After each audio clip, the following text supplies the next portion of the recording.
Nancy reluctantly approached the table where the man in expensive clothes was sitting and hurriedly put a cup of coffee in front of him. She was about to leave, but the man grabbed her by the arm and asked in a soulful voice, "Tell me, are the drinks in your establishment only so hot, or the waitresses also?" The girl took a deep breath, trying to hold herself together. She hadn't expected to hear such a tactless question. At that moment, she craved to slap the insolent man, but she knew that in this case she would lose her job. Before Nancy could recover her senses, the man began to unequivocally stroke her hand from the palm to the shoulder. The girl's patience ran out at this point, and she did what she had dreamed of. In the same instant, she rushed out of the hall and closed herself in the storeroom to calm down. Nancy was unusually angry at the man, who thought he had every right to harass the waitress. This cafe was popular with the golden youth, and Nancy had been working here for a little over a month. It was difficult to find a better job in a provincial town. The wages in this place were generous, but the visitors of the cafe were openly hitting on the young waitresses. Most of Nancy's co-workers were comfortable with the brazen behaviour of the wealthy men, who were convinced that they were allowed anything. Many of the waitresses flirted openly, hoping to win over their capricious, cold hearts and turn into a real Cinderella. Nancy was different, and more than once she wanted a more suitable, quiet job. She lived alone, and there were no people around whom she could rely on in times of need. The girl cherished the dream of moving to the capital, but in the meantime she had to tolerate many things in order to just survive in a harsh world.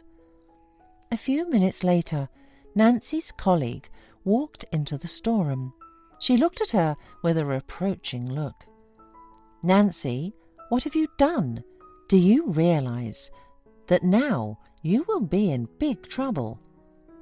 You slapped the prosecutor's son. He was furious. Couldn't you have worked it out some other way?"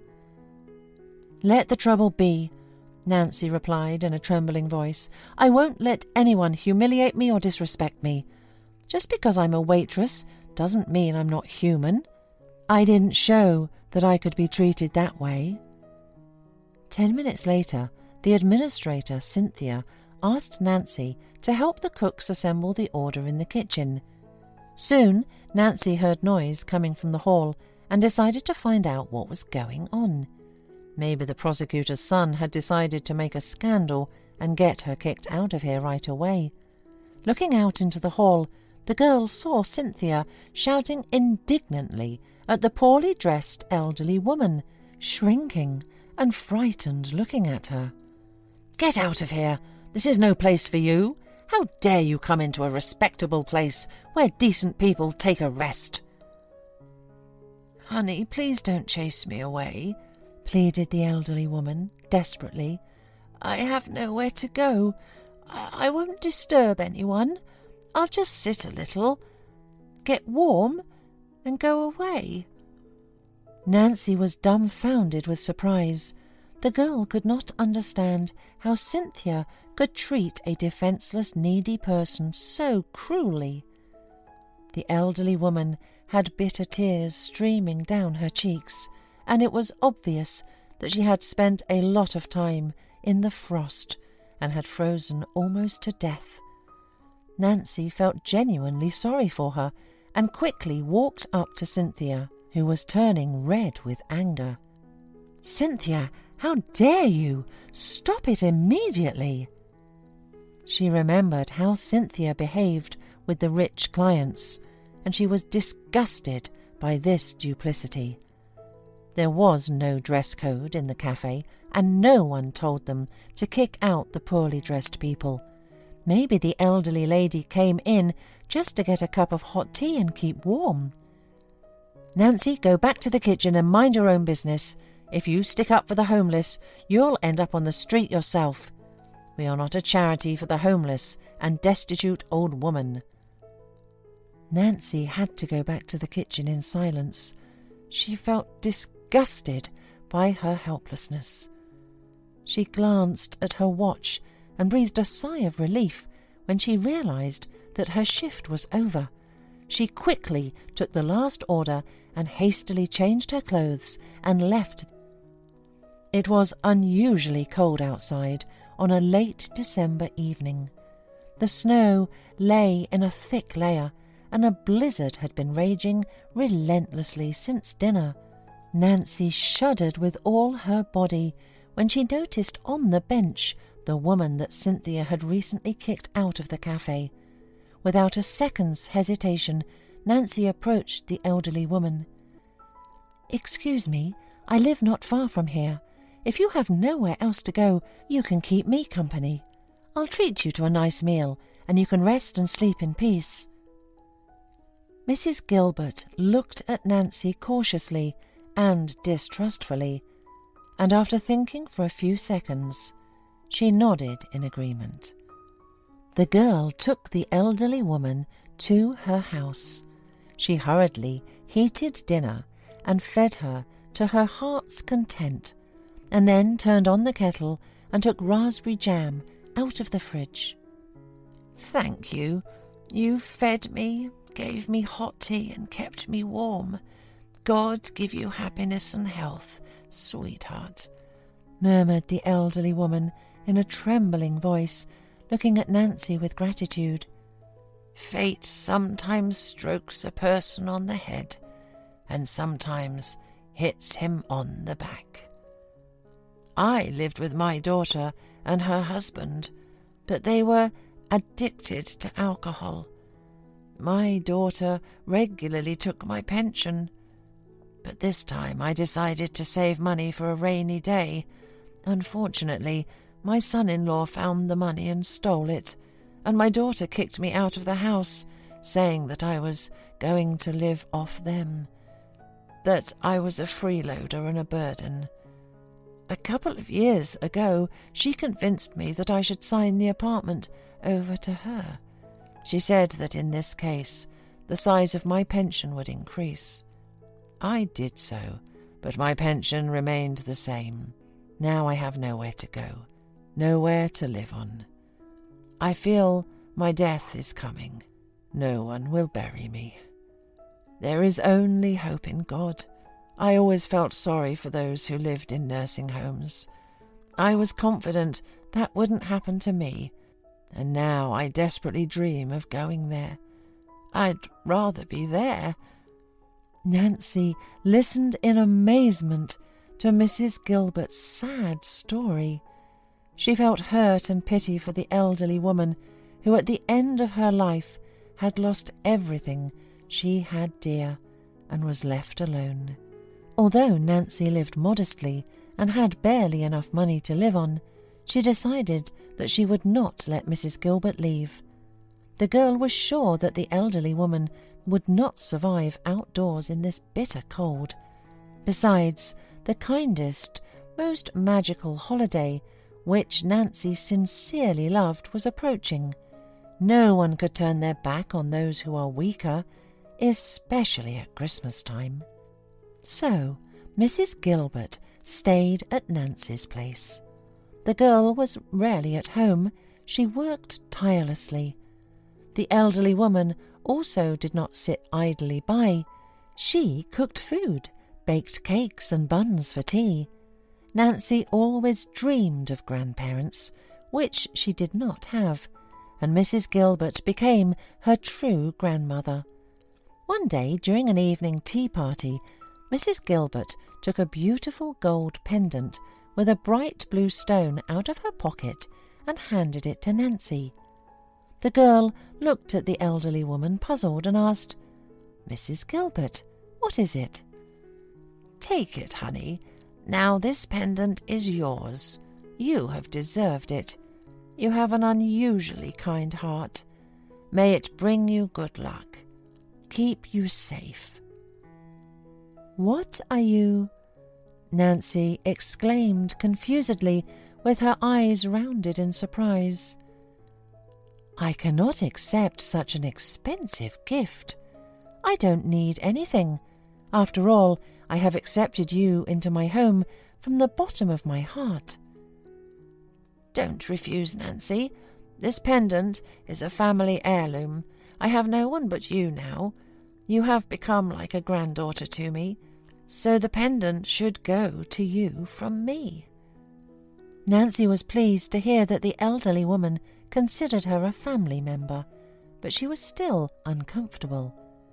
Nevertheless, Mrs. Gilbert was persistent, so Nancy accepted her gift with gratitude and promised the elderly woman never to remove the gold pendant. After Nancy had slapped the prosecutor's son, she had a serious conversation with her superiors. The owner of the cafe did not fire the decent and hard-working girl, but threatened her that if something like that would happen again, she would immediately lose her job. On Christmas Eve, Nancy was annoyed that she had to go to work on the holiday at the request of her boss. The girl was exhausted during the previous shifts, and most of all, she dreamed of resting in a warm, comfortable bed. But Nancy did not want to contradict her boss, so she silently agreed. It was unusually noisy and fun in the cafe. Young people who had recently returned from the ski resort were excitedly and enthusiastically sharing their impressions with each other. An attractive, green-eyed young man was sitting alone at a table near the window, not far from them. He was looking thoughtfully and sadly at the people passing by. The stranger ordered coffee, and Nancy hurried to take it to him. Nancy had never seen him before, and he did not look like a local. Cynthia, too, was interested in the stranger and tried desperately to draw attention to herself. She often approached him and asked him something, smiled meaningfully and tried to lean in so that the stranger noticed and appreciated her décolletage. When the man asked for the bill, Cynthia decided to take the last opportunity to lure the handsome visitor into her net. At this moment, Nancy brought the order to the men who were sitting at the next table.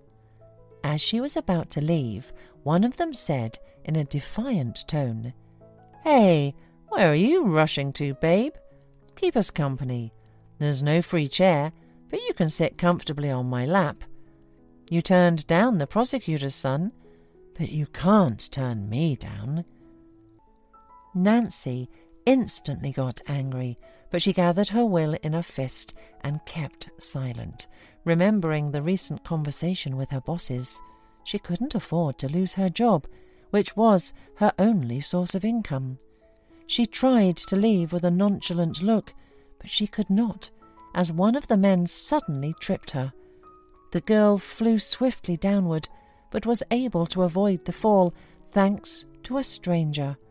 He quickly reacted and deftly caught Nancy, protecting her from falling.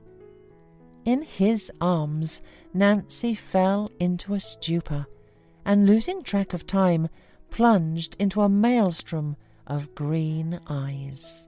"Merry Christmas and a Happy New Year to you," said the man with an affectionate smile. "I wish you never to fall, and if you fall, only into the arms of a decent man." Nancy was even more embarrassed after these words. She thanked the man confused and pulled away from him. The man's gaze suddenly fell on the dainty pendant around the girl's neck. He asked in bewilderment, "Where did you get that pendant? Did you steal it?" Nancy was very upset that he thought she was a thief, but she still calmly explained. "A very kind and sweet old lady gave it to me. I'm sorry, I just actually know the owner of this pendant, and it shocked me to see you wearing it. I'm sorry I accused you of stealing. My name is Henry, by the way." Even though Nancy still felt insulted, she sat down at the table and told Henry about Mrs. Gilbert. The man was in a state of shock. "I can't believe it. Mrs. Gilbert is my grandmother. Please, please take me to her. I have already lost hope of finding her. I need to see my grandmother." When the cafe closed, Nancy took Henry to her house. Deep down she was scared to bring a stranger into her apartment, but she was willing to take the risk so that Mrs. Gilbert could find her family again. When Nancy opened the door, she was speechless from what she saw. There was a small Christmas tree with colourful toys in the living room. The whole apartment was decorated with multicoloured tinsel and small coniferous compositions. A small puffy snowman adorned the nightstand, and snowflake stickers glittered on the windows. The kitchen smelled like freshly baked goods, and there was champagne on the table. Nancy looked at Mrs. Gilbert, stunned. "How did you manage that? You turned my little apartment into a fairy tale. You've done so much good for me.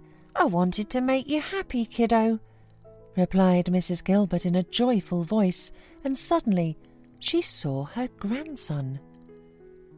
"Henry, you have remembered your old grandma at last. Come in, dear. Why are you standing there like a dummy? I've got your favourite turkey with apples in the oven." "Grandma, it's been so long since I've seen you. I've been dreaming of coming to your hometown to be with you for at least a week, but I couldn't get away. Life in the capital has many disadvantages, frankly speaking. I stopped to belong to myself. So I finally took a vacation and rushed here to you. Imagine my surprise when I found my mother and stepfather in your apartment, and they were drunk and could hardly stand on their feet. I heard from them that you were on the street. I immediately started looking for you, went to the police, but to no avail. I was so afraid that something could have happened to you on the street in this cold. I still can't believe that my mother was addicted to alcohol so deep. How did she stoop to that level? How dare she kick you out of the house?" Nancy realized that two kindred people had found each other on Christmas Eve. She was genuinely happy for them both. But deep down, she was bitter. Mrs. Gilbert had found her grandson and would soon leave her, and she would be alone again. The girl shook off her sad thoughts and quickly set the table and took out of the oven a delicious Christmas meal, lovingly prepared by the elderly woman. They celebrated Christmas together. Nancy offered Henry to sleep on a small old sofa in the living room, and he willingly agreed. In the morning, during breakfast, the man thoughtfully addressed his grandmother and Nancy. "I have to go back to the capital in 2 days, Grandma. I'll take you with me. I have a spacious apartment. You will be comfortable there. I have a job where I have to spend most of my time in the office, and there are often business trips to other cities and even countries. I wouldn't want to leave you alone. I've been thinking all night about what to do, how to solve this problem. Nancy, if you agree, you could come with us. You'd have your own room. You could take care of my grandmother, look after her, and I would pay you decently. Think about it, Nancy. It's a good offer." Nancy was surprised because she hadn't expected such a turn of events. She had always dreamed of settling down in a big city, finding a good job there, and staying forever. Without thinking twice, she willingly agreed, because there was nothing to keep her in this town. Soon they flew to the capital, and a new life began for Nancy. The girl happily spent time with Mrs. Gilbert. Henry calmly worked and went on business trips without worrying about his grandmother. Soon Nancy became an essential part of his life. Gradually, the young people became closer, and realized that they were meant for each other. Mrs. Gilbert watched Henry and Nancy's relationship with awe and joy. She was quietly happy for them and prayed that their loving hearts would always be together and beat in unison. The next Christmas, Henry and Nancy confessed their feelings to each other, and Henry proposed to the girl. Nancy agreed to become his wife, so another happy family was born on a night that will forever remain in the memory of people who love